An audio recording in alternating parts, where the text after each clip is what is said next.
Right now, Dominion Energy is gearing up for part 2 as that other round of winter weather heads to Hampton Roads this weekend. Yeah, spokesperson says they're expecting more power outages this time. Brittany Miller joins us live now with more from Dominion. Brittany.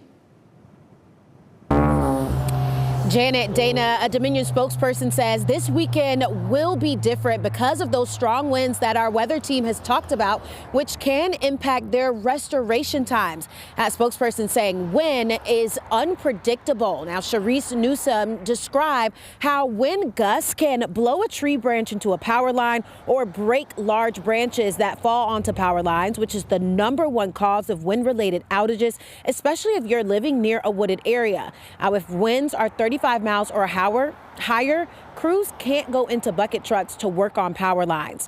Now, as soon as the lights go out, people want to know when they're coming back on. I asked how Dominion prioritizes which neighborhoods get their lights back on first. There is a special restoration of priorities that we follow. We start with critical customers like hospitals, fire stations and first responders, water treatment facilities to get those back on as quickly and safely as possible. Then we go to the largest number of outages. So we look at which circuits have been affected by the storm and have the largest number of customers attached to them, and we get those customers back on. Finally, we work into individual neighborhoods and homes to restore smaller numbers of customers.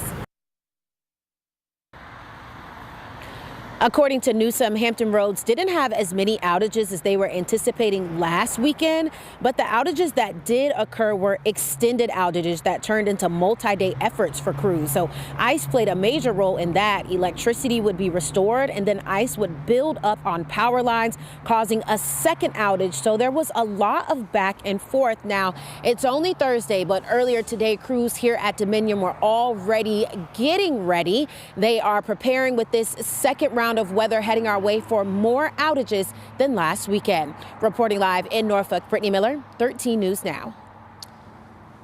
All right, Brittany, thank you. And Dominion says they're also working with cities to make sure they keep power flowing to warming centers.